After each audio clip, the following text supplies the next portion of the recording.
welcome to the 39th class in this course, the physics of materials. In the last several classes that we have seen, we have often encountered various particles and tried to understand what their behavior is, what it represents in terms of material behavior. So throughout this course at several occasions we ran into the photons. Okay, so those are the particles of light, so to speak. When light indicates its behavior in the form of particles, we call them as photons.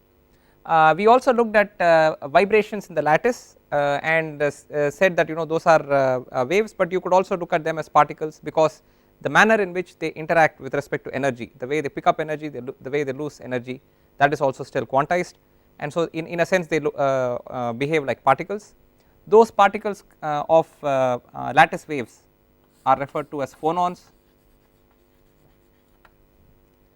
And in the last class we looked at a particular combination of particles, which basically we said that pairs of electrons with opposite spin and opposite wave vectors could combine together and operate in a coordinated manner, and in that sense would behave like a combined particle, so to speak, although they are quite far off from each other, but their behavior would appear like that, and those would be called the Cooper pairs.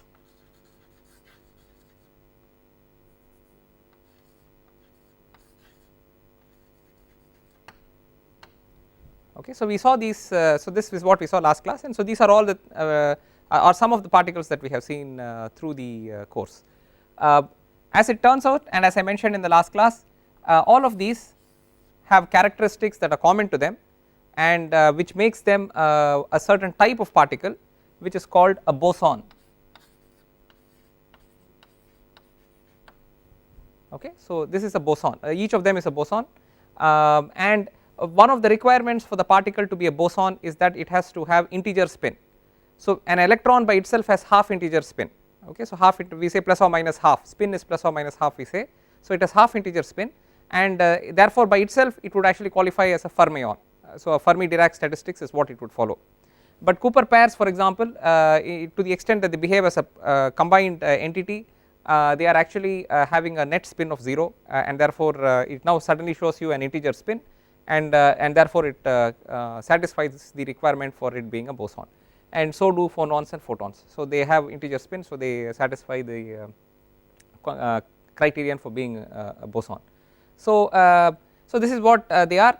We have already seen these three. I also mentioned that, for example, when I spoke about the use of superconductors and the fact that they are used often in these particle accelerator and colliders, so to speak, particle colliders, then we have even there, for example, at CERN they are using effectively superconductors which use phonons as well as Cooper pairs, and therefore are two bosons, and they are searching for another boson called the Higgs boson.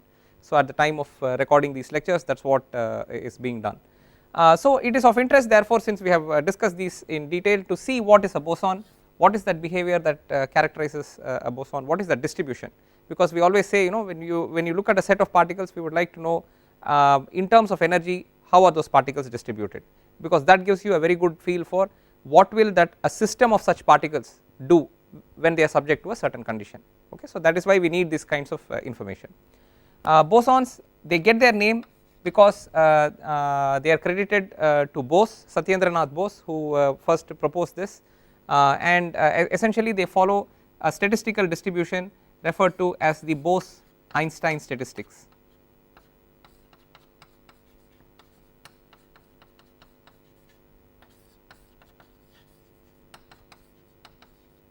Okay, so they follow Bose-Einstein Statistics, and so and hence the name bosons. So today we will look at Bose-Einstein Statistics. So that is our topic for today. Basically, for one of the requirements for Bose-Einstein Statistics is we are dealing with a set of particles which are showing us quantum mechanical behavior, but in the specific case of Bose-Einstein Statistics, it applies to a set of particles which are not subject to the Pauli's exclusion principle. Okay, so the particles are not subject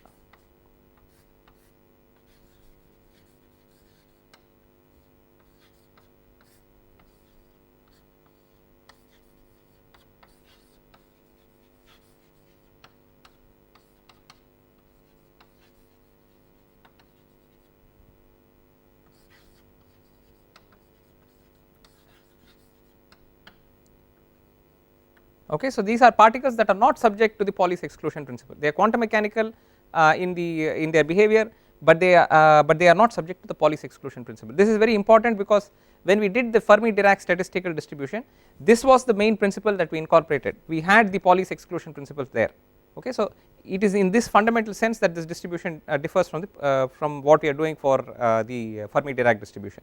So it exempts the particles from Pauli's exclusion principle, and when we say it exempts, we are basically talking of particles which don't care, I mean which are not affected by the Pauli's exclusion principle. So that is why the statistics which is based on this idea works for that those sets of particles. Okay, so they are not subject to the Pauli's exclusion principle, meaning they are exempt from the Pauli's exclusion principle. The direct result of this is that, see, when we say Pauli's exclusion principle, the idea that it reduces to is that you cannot have more than one particle in a quantum state. Okay, once you define all the quantum numbers, finally when you pick up a particular state, which if that definition of the state includes the spin of the state and so on, if you put particles in there, you cannot put more than one particle per state. That is the definition of I mean that is what it reduces to when you say Pauli's exclusion principle. That is what it in terms of how you will enforce it in the system, that is the rule that you will use to enforce it in the system. Now when you say that a system is not subject to Pauli's exclusion principle, it means immediately this restriction is no longer true. It means in a given state you can put as many particles as you wish. Okay, so that's the big difference. Whereas previously you could put only one particle per state, now you can put as many particles as you wish in the state because they are not subject to the Pauli's exclusion principle. Okay, so this is the general idea. On this basis we will do the statistical distribution and see what kind of a result we get. So again we have a system where we have energy levels. So let us say that the energy levels are quantized. So you have energy levels E1, E2, E3, E4 and so on. So some up to some ER, and let us say it has a certain, each of them has certain number of states.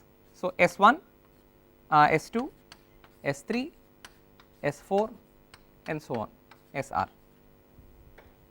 Okay, so these are fixed for the system. Given the system, it has certain set of energy levels and certain set of states. Okay, so again this is a constant volume system and so on, we are at an equilibrium, that is what we are looking at. Now we would like to know, we will say that upfront we do not know, but we will say that perhaps there are n1 particles at energy level E1 given that these are the states, n2 at energy level E2, n3 at energy level E3, n4 at energy level E4 and so on, with the total number of particles being n and the total amount of energy being capital E. Okay, so the total energy is fixed at capital E, these are the energy states that are available, and the total number of particles is fixed at capital N. This is the way in which that capital N particles has been distributed across all these energy levels. We have n1, n2, n3, n4 at those respective energy values. Now our problem, of course, as we have done before, is to find out what is the relationship that helps us figure out what is the value of n1, what is the value of n2, what is the value of n3 and so on. We do not know upfront what these values are, we would like to find out what these values are, given that the system is subject to the rules that we have just described. Okay, and again these two are fixed, this is the one that we have freedom to change, subject to this restriction that the total number is n. Right, so given this scenario, what we are interested in actually finding out is the effectively the information we are interested in finding out is the probability of occupancy of a state.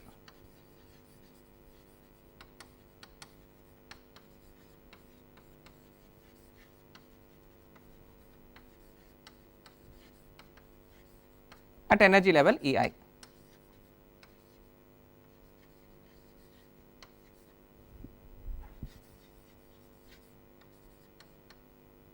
Okay. So I said that we really want to know what are these numbers. Mathematically it reduces to this, you want to find out what is the probability that a particular state at any given energy level is occupied. If you have a general expression for that probability, that in fact effectively will sort of give you all this information that we are interested in. So then you can go to any energy level, you can get an idea of what the n is at that level, because that will give you, because we know this, so we have some probability of occupancy and we can sort of figure it out from there. Okay, so we would like to get probability of occupancy of a state at energy level EI. So if you take any energy level EI, we basically have S1 states and N1 particles, I am sorry, Si states and Ni particles at energy level EI, right. So actually the probability of occupancy of a state is simply Ni by Si.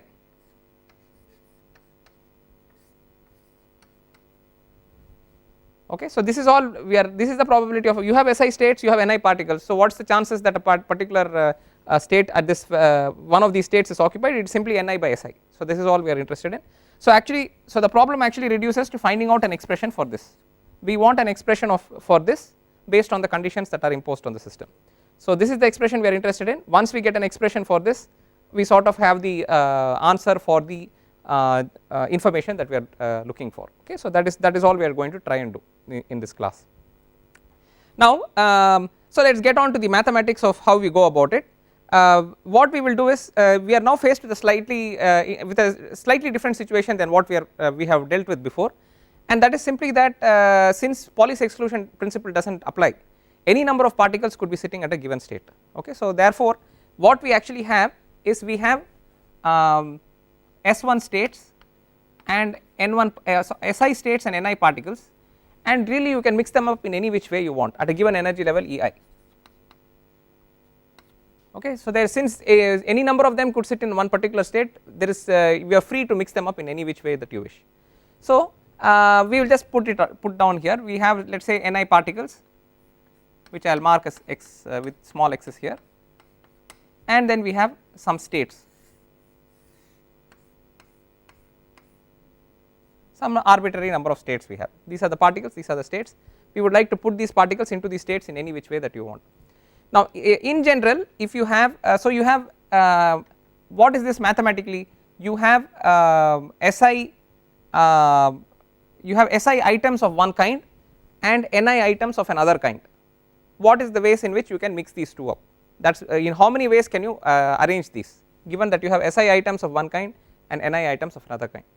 Normally when you write such a problem, when you have A items of one kind and B items of another kind, and you would like to know in how many ways you can arrange these these two, the general answer is actually A plus B factorial by A factorial times B factorial.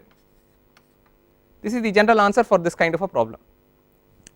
The only issue with this kind of an answer, so in principle we can apply this kind of an answer here, but there is one small detail that we have to address before we do this kind of an apply it, and that is when you do this kind of a problem, you are permitted to have a situation where you have all the A items first. So let us say A items, so all the A items, so let us say they are squares, A squares, so we can have all the squares, okay, and let us say B is a triangle, okay, so we can have all the triangles after this. This is a valid arrangement as far as this kind of a mathematical problem is there. You can put all the squares first and then all the triangles next. Similarly you can put all the triangles first followed by all the squares. Okay, so this is allowed under this under the problem that we have defined like this in the mathematical sense. Okay, and so this is those are two arrangements that are included in this condition that you are looking at. Okay, now in the condition that we are looking at, we have particles and we have states. If you have this kind of a situation here, it is the same as saying you will have all the particles first and then all the states, or you will have all the states first and then all the particles. That creates a situation that that corresponds to what? It corresponds to a situation where all the particles are outside all of the states. Okay, so that is not a situation that is acceptable for us. All the particles are free to be in any state they wish, but they have to be in some state. You cannot have so this is not a valid condition to have all the particles outside all of the states. Like this kind of an arrangement is not acceptable here. Okay, so we cannot simply write we cannot use this equation in exactly this form. You cannot simply say A plus B factorial by A factorial plus times B factorial. In this case you cannot simply say Si plus Ni factorial by Si factorial times Ni factorial. You cannot do that, because that would imply that you are allowing this system, this possibility that all the particles are outside or several particles are outside. That is not allowed. All the particles have to be somewhere in those states. So how do we do that? How do we handle that situation? A simple way to do that is to say that we will actually treat it as we will eliminate one state in our count. So how many ever states are there, we will take one less state, and then we will arrange all the particles in the remaining states using the same kind of a formula. then whenever we say that all the particles are before or after, it simply means they are in the last state or in the first state, okay. So or alternately, if you have, let us say for example you have here 1 2 3 4 5 states you have here, okay. If you look at it, the number of partitions between these states is 1 2 3 and 4. So how many ever states you have that many minus 1 partitions. So we can treat the problem as though you are trying to arrange Si minus 1 partitions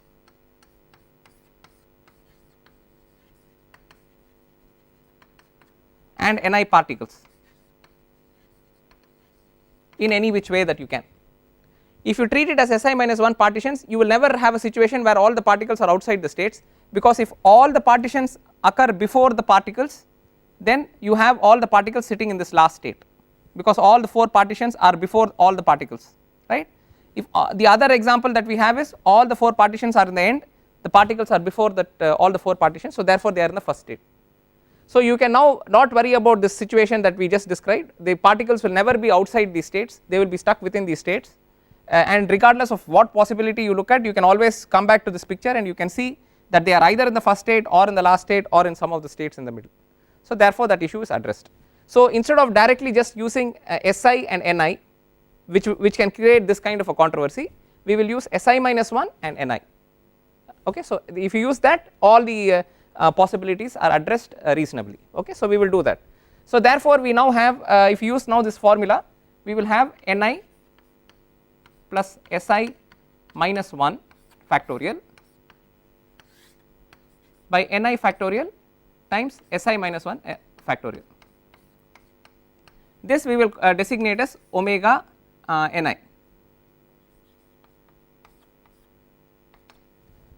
okay. So this is the number of ways in which you can attain, you can arrange Ni particles in Si states subject to all the conditions that the Bose-Einstein statistics requires. So this is how we get it, okay. So for the entire system, so this is for the entire system, the for each energy level you can do this, right. For every energy level, this is only an I. So you for energy 1 you can do it, energy level 1, E1, E2, E3, E4, for every one of them you can do this. So the total number of ways in which you can accomplish a particular microstate, okay. So for that macro state, for example, which we will designate with capital omega. So one particular distribution we have chosen, where this distribution represents N1 at E1, N2 at E2, N3 at E3 and so on. The number of ways you could do that is the product of all these, omega of Ni, N1 times omega of N2 times omega of N3 times omega of N4 and so on, for each number of particles at that particular energy level, whatever Ei. So N1 is also at E1, so that is the other thing that we are looking at. So if you write this formula down for every one of those energy levels and their corresponding number of particles and number of states, each of these terms will look like this, and if you multiply all those terms, that is the number of ways in which you can attain that microstate, okay. So that is what we are looking at, okay. So that is the number of ways in which you can attain the microstate. So this is simply, as I using the same notation that we have done before, I equal to 1 to R omega Ni, okay. So this is simply pi over I of this what we have just written.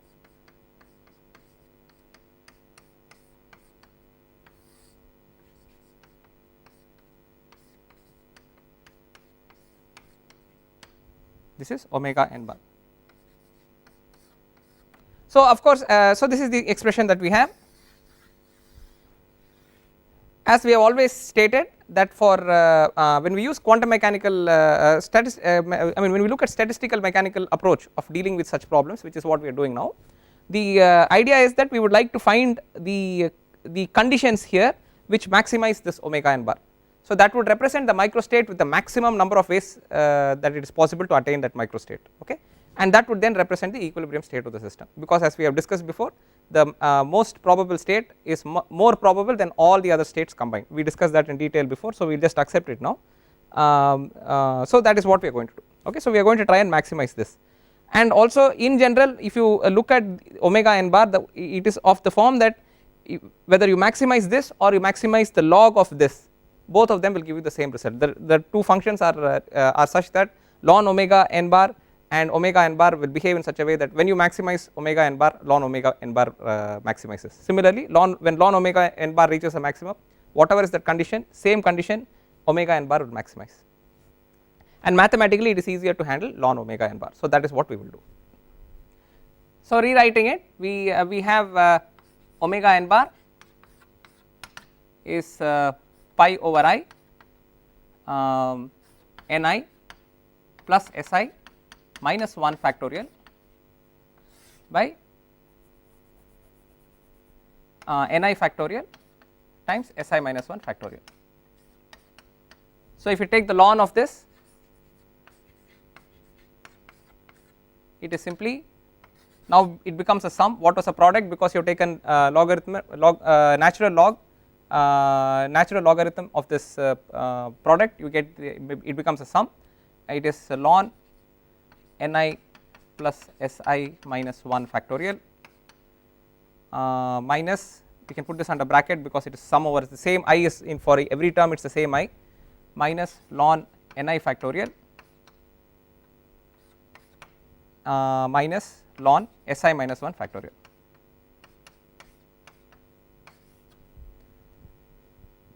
Okay, so this is what we have, and in general what is true is that given the values of ni and Si, ni plus Si is much larger than 1. Okay, in general ni plus Si will be much larger than 1.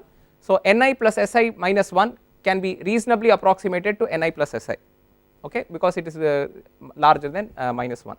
The same will not be true for this term, but for this term it will be true. So therefore here we will leave the minus 1, here we will remove the minus 1, because ni is a very large number generally. So ni plus Si minus 1 is simply ni, is simply ni plus Si.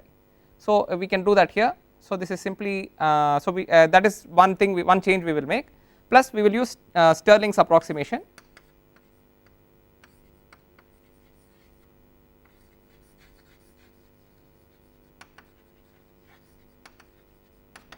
Which simply says ln of x factorial is x ln x minus x. So for every one of these terms, each is a ln of some factorial. For every one of those terms, we will do this approximation, and we will change this ni plus Si minus 1 to just simply ni plus Si. Okay, so therefore this is simply equal to, we will write that here, ln of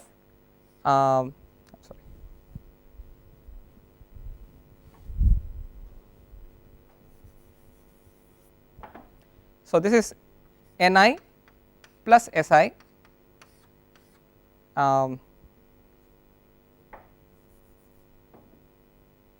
the summation is still there. Okay, so the summation is still there, we are only looking at the terms within the bracket, summation over I ni plus Si ln ni plus Si minus ni plus Si. Okay, minus, we can put a bracket here, curly bracket, ni ln ni minus ni plus Si minus 1 ln Si minus 1 minus Si minus 1.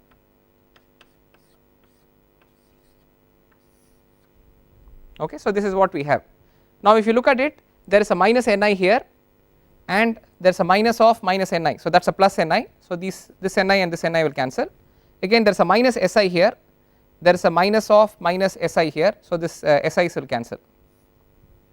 Okay, so they cancel out. So we have just simply used Stirling's approximation to get here and substituted ni plus Si minus 1 as ni plus Si. So those are the changes we have made. The summation is still there, this summation that you see here, that you see up here continues to remain there. So that is what we continue to have here. Okay, so this is what we got, these terms go. So therefore this is so we have the result to be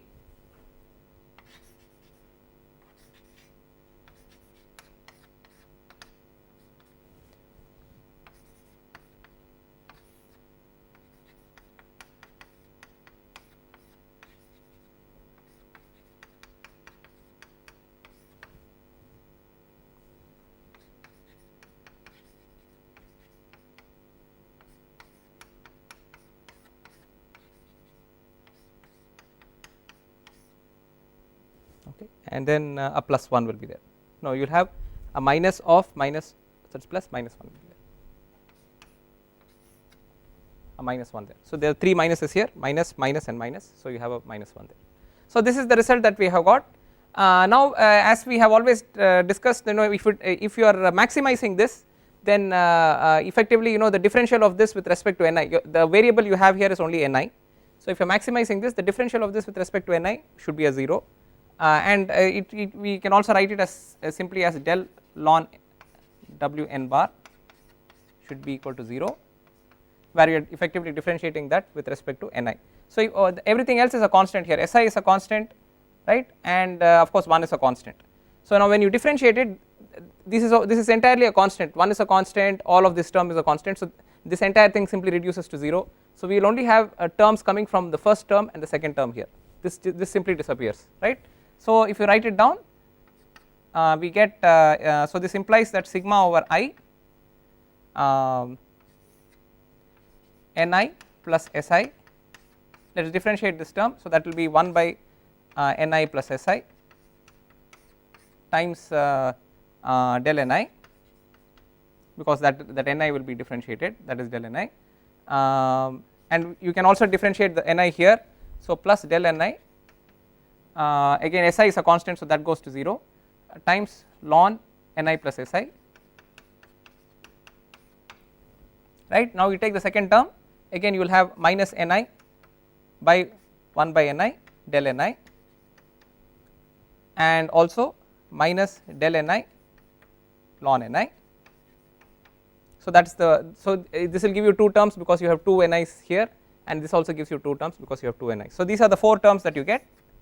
Of this, if you see again, this reduces to simply plus del Ni, because this will cancel, so that is plus del Ni, and this reduces to minus del Ni, this will cancel, so minus del Ni. So again this entire term will cancel with this entire term, so this is go, so this will go, and so you basically have del ln, so this implies that, you know, of course this the fact that this is equal to 0 simply implies whatever we have calculated here equals 0, okay. So so that simply implies that the summation over I, the only terms that are left are this del Ni of ln Ni plus Si minus ln Ni equals 0, and since it is ln, you can actually simply put that in the denominator. So this implies sigma over I with marginal, and put this just rearranging the terms, we will have or we will write it right at the beginning, del Ni ln Ni plus Si by Ni equals 0. So we have got this combination, we have got simply taking the number of ways in which we can arrange the system and trying to maximize it. We have found this one condition that needs to be satisfied, which we have got as del Ni ln Ni plus Si by Ni equals 0. So we will write that down here. So that is our first equation, sigma over I del Ni times ln of Si plus Ni by Ni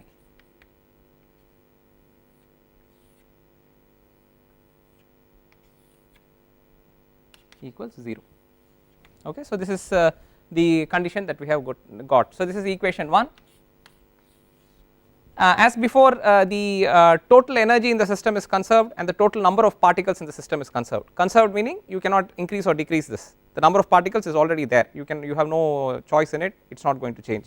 So therefore sum of all the particles sigma over I Ni, okay. So N1 plus N2 plus N3 plus N4 plus N5 etc. equals the total number of particles equals a constant, okay. Therefore if you just differentiate this with respect to Ni, that has to be 0, so that simply means sigma over I del Ni equals 0. That is the same as saying, you know, you have a total number of particles, you simply remove a few particles from one state, you distribute it amongst the other states. So what is the change? You remove some particles, so you have reduced, so some minus term comes there, so the change in particles there is some minus 5 particles, let us say, because you removed 5 particles. The same 5 particles you put in like 3 other states, so therefore you have plus 2 and plus 1, let us say. So minus 5 plus 2 plus 2 and plus 1 should give you 0, that is basically all it says. Okay, whatever particles you remove from one state you have to add to some other state, therefore the sum of all the changes has to be 0. Similarly, the energy is a constant, total energy of the system is a constant, so epsilon I Ni equals constant, which we designated as capital E. Okay. So again here the each energy level in the system is already fixed, you do not have freedom on that, so this is already fixed for you. Okay. So therefore only change that you can do is here. So again the changes in energy that you will do when you remove some particles is the energy level times the number of particles that you remove, and when you add increase energy, when you add it to some other state, it will be the energy of that state times the number of particles that you are adding to it. Okay. So therefore changes in energy, total change in energy is simply sum over I epsilon I del Ni. For all the states, what is the number of particles you are adding or removing times the energy of that state, that gives you the total change in energy with respect to that energy level. Sum of all those changes has to be 0, because the sum of all the energies together is anyway equal to a constant, so this is equal to 0. So we now have 3 equations, we already identified equation 1 here, this is equation 2 and this is equation 3.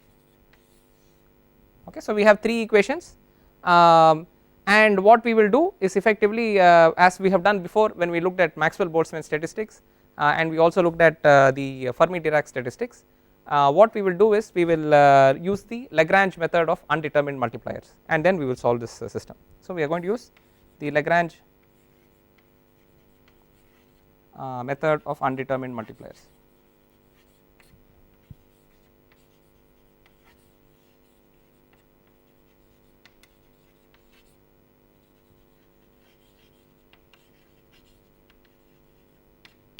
So we are actually simply going to multiply this by a constant alpha, this by a constant beta, and add it to this equation up here. So that is what is going to be there, and they are all equal to 0, so that sum is also going to be 0. Okay, so that each of them is 0, so it does not matter what you multiply it with, it is going to remain 0, and we are going to add it to this. Only thing is by convention, because the result works out more convenient to interpret, instead of simply adding to this equation, we add it to we add these two to minus of this equation. Okay, and that is only a convention simply to make the interpretation easier, and in a sense it makes again no difference, because it is anyway it is equal to 0, so whether you put a minus sign in front of it or plus sign in front of it makes no difference. So we will add a minus sign here and then we will add these terms together. Okay. So our when we do this, when we do what I just said, where we are multiplying by 2 constants and adding them, this is what we will get, summation over I. We will write the first term down the same way, minus we will put a bracket here, minus ln Ni plus Si by Ni, this bracket covers everything including the Ni, plus alpha epsilon I am sorry plus alpha plus beta epsilon I del Ni equals 0. Okay, so we had 3 terms, we had sum of epsilon I del Ni equals 0, we have multiplied that by beta and brought it here. We had sum of del Ni equals 0, we have multiplied that by alpha and brought it here, and kept the original equation. So it is equation 1 plus alpha times equation 2 plus beta times equation 3, which is what we have done. Okay, so that is equal to 0, and as we discussed before, the point is we have a bunch of energy levels, we have a bunch of states at those energy levels, and when you maximize it, regardless of what changes you are making in those states, adding a little, subtracting a little, this sum should always be 0. In other words, this sum has to be 0 regardless of the values of these Ni, because you can keep making minor changes here and there, still it should be a 0. So independent, in other words, we have to make it independent of these del Ni. Okay, and the only way you can do that, so therefore the only way you can guarantee that the sum is 0 regardless of where you are adding, what you are adding, what minor changes you are making, the only way you can guarantee that this is 0 is to say that every individual term here within this bracket has to become, I mean this whatever is within the bracket should always be 0. Only when you do that you will be able to guarantee that this sum is equal to 0. So therefore we say ln of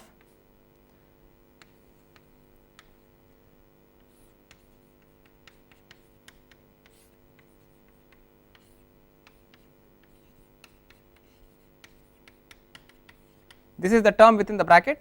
As long as you guarantee that this term is 0 regardless of which energy level you are looking at, EI you are looking at, you can guarantee that the sum remains 0. Okay. Otherwise it is difficult to guarantee because you have all sorts of various values for del Ni, and then it will become difficult to guarantee. This is the only way you can guarantee it 0. So now we have this expression, we will rearrange it marginally. So basically it says that ln of this is Ni plus Si by Ni. So this is, we can simply write it as 1 plus Si by Ni, and we will move the other two terms on the other side. So therefore that is why this minus sign has now suddenly disappeared, is alpha plus beta epsilon I, and marginally and therefore once you simplify it further, 1 plus Si by Ni equals e power alpha plus beta epsilon I, and this implies Si by Ni equals e power alpha plus beta epsilon I minus 1. Okay. We started off by saying we want to know the probability of occupancy of a state at energy level Ei. That is simply the inverse of this. We want Ni by Si. We have now got Si by Ni. So that is what we want. So we want actually Ni by Si. So Ni by Si is simply the inverse of this. It is 1 by e power alpha plus beta epsilon I minus 1. Okay. So this equation that you get here, Ni by Si is 1 by e power alpha plus beta epsilon I minus 1, this equation that we have got here, this is the Bose-Einstein distribution, and we designate it also by F with subscripts Be. This tells you for every given energy level what is the probability of occupancy of a state at that energy level. Okay. So this is what it is. Again this can be this alpha and beta can be interpreted as in terms of the chemical potentials of the system and so on. So that is not something we are immediately interested in, but this is the form of the equation that we get. This is the Bose-Einstein statistical distribution. So when you look at phonons, you look at photons, you look at Cooper pairs, they are as long as they are to the extent that they are they are bosons, they are classified as bosons, they are following the Bose-Einstein statistical distribution, which is here. Okay. So through this course we have actually looked at 3 statistical distributions. One was the Maxwell-Boltzmann distribution,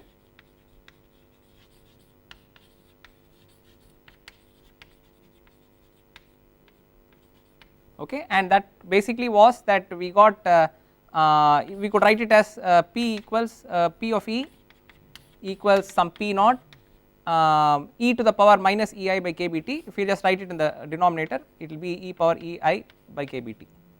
Okay. So this is the Maxwell-Boltzmann distribution.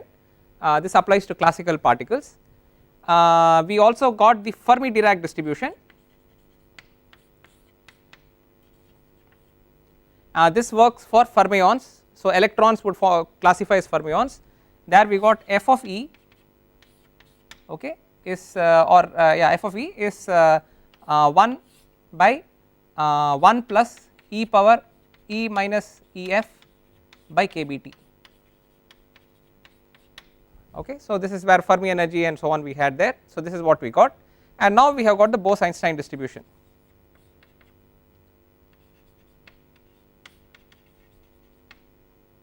So f of so we will call this Fd for Fermi-Dirac, and this is Bose-Einstein, and that we have simply got as 1 by 1 e power alpha plus beta epsilon I minus 1. So this is essentially a plus 1 and this is a minus 1. So so these are the 3 distributions that we have got. And I mean, if you did not know, only when you plot these up you realize that they are very different, and or when you realize the kinds of assumptions that have gone into them, they look very different. Some vague similarity is there in terms of how they lay out, but there is a big difference in how they behave in actual behavior.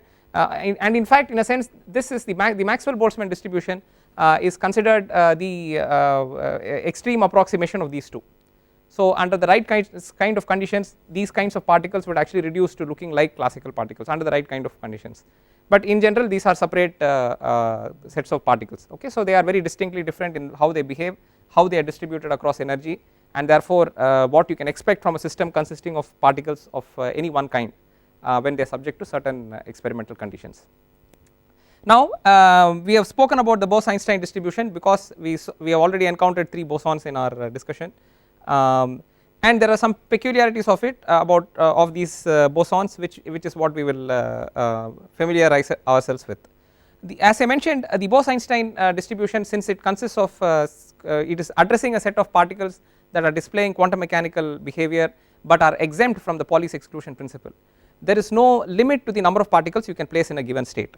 Okay, so it turns out that given this basic idea, if you actually go to very low temperatures, you can expect that all the particles will keep going to lower and lower levels of energy and in fact can condense to a single state.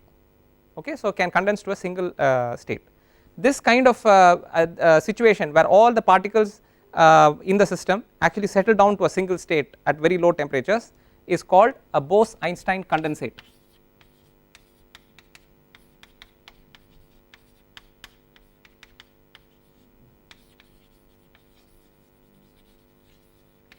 Okay, so this is called a Bose-Einstein condensate. So as you go to very low temperatures, the particles will settle down to a single state, and that is called a Bose-Einstein condensate. Now the beauty of the Bose, there are several things that are very nice and interesting about the Bose-Einstein condensate. The first and I would say the most startling thing about it is this was predicted in 1925. Okay, so when the Bose-Einstein statistical distribution was written down and introduced to the world, at that point this the possibility that such a thing could occur because of the fact that it is allowed in that system, that was propounded by Bose and Einstein. So this is called the Bose-Einstein condensate. It was predicted in 1925. For a very long time after that, experimental facilities were not available to enable people to investigate those bosons at those very low temperatures. People were unable to investigate these bosons at extremely low temperatures to see whether or not such a condensate forms. So this was predicted in 1925. Only 70 years later, in 1995, okay, 70 years after the prediction was made that such a state of matter could exist, it is considered as a new state of matter. 70 years after it was predicted that such a state of matter could exist, in 1995 in a collection of rubidium atoms, it was shown that when you go to very low temperatures, when you talk of very low temperatures, please remember this is not already talking of 2-3 Kelvin is very low temperatures, but where they are in this kind of an experiment, they are talking in terms of 10 power minus 7 Kelvin, extremely close to absolute zero. It is a huge experimental achievement to even get a experimental setup where you can reach this temperature. Okay, so this kind, it is not a simple thing to reach this kind of a temperature. It's a phenomenal piece of work to reach this kind of a temperature. And in 1995, a group scientists were able to actually accomplish this temperature with and subject rubidium atoms to this kind of a temperature. When they did that, they were able to create this condensate. Okay, so they created this Bose-Einstein condensate for a set of rubidium atoms. For doing this in 1995, the 3 people involved, who were Cornell, Wyman and Kettle. Cornell, Wyman and Kettle, they got their Nobel Prize in 2001. They got a Nobel Prize for accomplishing this in 2001 for something that they did they managed to do in 1995. So till 1995, 70 years after this state of matter was predicted, nobody was able to accomplish this. With a lot of difficulty, they managed to reach this kind of a temperature, this group, these scientists, and they were able to show in 1995 that this condensate actually exists, that it can actually be formed. Okay, and for that they got the Nobel Prize. The point is that in fact if you look at it, for example, that I would like to point out a couple of things here. One is just a matter of historical interest, and a sort of reflection of how sometimes things work in science. Bose-Einstein predicted this in 1925. 70 years later somebody managed to actually show it. For doing this they got a Nobel Prize, but strangely enough Bose, who was involved in all this and was very instrumental in this, it was his original idea, strangely enough he never got a Nobel Prize for his work. Okay, so Satyendranath Bose somehow missed getting a Nobel Prize, but people who later proved his prediction to be correct actually got a Nobel Prize. So that is one of the strange things about science, and I just wanted to point that out. The other thing is actually when you look at this kind of a temperature, I think it is important to understand what this represents. Okay, so if you see when we spoke about black body radiation right at the beginning of our course, and through the course we have touched upon it on a few occasions, black body radiation. If you look at the universe around you, people have done experiments, and I mentioned this earlier, where you can look at the background radiation in the universe. Based on the background radiation in the universe you can say what is the current temperature of the universe. Okay, the current temperature of the universe is of the order of 2.7 Kelvin. Okay, so 2.7 Kelvin is the background temperature of the universe. The current understanding of the universe is that it started off at a very high temperature and then it has been cooling steadily. The Big Bang theory that we talk of effectively implies this kind of a situation with respect to temperature. Extremely high temperatures were there in the first nanoseconds after the universe was formed, and ever since it has been cooling, and what you have this background temperature that we are talking of is the current background temperature of the universe. Okay, so that is, in other words, this is how cool the universe has become. Anything else in the universe is only hotter than this. Okay, nothing in the universe in the sense of naturally occurring parts of the universe. Okay, whatever has occurred naturally in the universe over time has been cooling steadily, and this is the temperature that we have in the background. Okay, so whenever you are doing some experiment in the lab, if you manage to reach a temperature lower than this in your experiment, if you go to a temperature lower than this, which you will be doing artificially, okay, you are doing using some compressors, you are using some pumps, you are using something else, you are using much more sophisticated equipment were used here. They used all sorts of different means to slow down atoms, because the energy of the atom is effectively its temperature. So they used very interesting methods to slow down the atoms and get them and effectively lower their temperature. So whenever you do this complicated thing, you are doing it artificially, you are imposing it on the system, you are sort of forcing the system to undergo all those things. So whenever you drop below this temperature, in a sense you are dealing with a situation that does not naturally exist anywhere else in the universe. Okay, that is a remarkable statement to make. Okay, to say that in my lab I have an experimental situation which is not naturally occurring anywhere else in the universe, that too we can say with confidence is whenever you are doing this kind of a thing. If you are going to higher temperatures and higher pressures, invariably there is, you will find something in the universe which is having that kind of a temperature or pressure, but to get it to below this point you are already talking of something that does not naturally exist anywhere. I mean, what to the extent that if it exists anywhere else, chances are that means there is intelligent life elsewhere which is managing to do the same kind of experiment. The fact that you are actually able to accomplish this in the lab means you have done something that nature has not yet accomplished of its own accord in the universe. Okay, and this is just 2.7 Kelvin. We are talking here of 10 power minus 7 Kelvin, which is remarkably lower than this. And as I mentioned, you know, in material science and metallurgy and so on, we talk of temperatures say from say minus 100 degrees C to a few thousand degrees C. That is a range of temperatures that we routinely access. We do not think too big about it, we just routinely access that scale of temperatures. But if you drop from about minus 100 degrees C to minus 273 degrees C, which is what this 0 Kelvin is. Okay, so that is only about 173 degrees centigrade, right, or of the order of say, if you can even go to a narrower window of the order of say 100 Kelvin. Liquid nitrogen will get you to about 77 Kelvin. So from there if you want to drop down, it starts getting more and more difficult.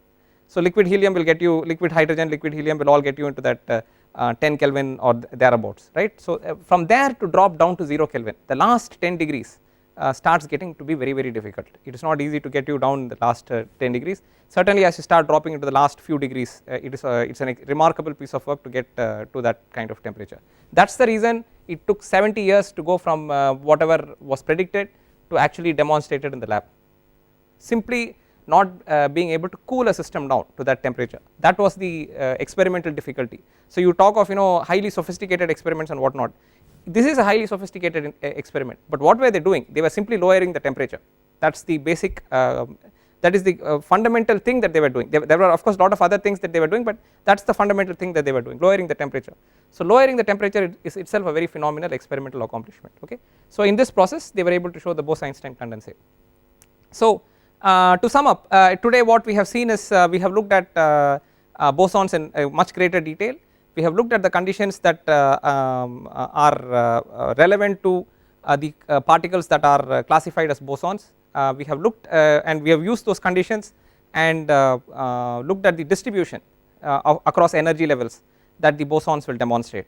Okay, and so we have therefore worked our way through the Bose-Einstein statistical distribution, and we see we have also briefly seen how it looks with respect to Fermi-Dirac statistics and Maxwell-Boltzmann statistics, and we have also looked at this phenomenal and very interesting scientific feat of some prediction that was made in 1925 and then experimentally proven 70 years later in 1995. So with that we will halt today. This sort of covers our discussion on the bosons, and it sort of relates to all the other things that we have discussed in the last few classes. So we will halt here today at this stage, and we will pick it up in the next class as we will look at just a few more interesting points before we wind up this course. Okay, thank you.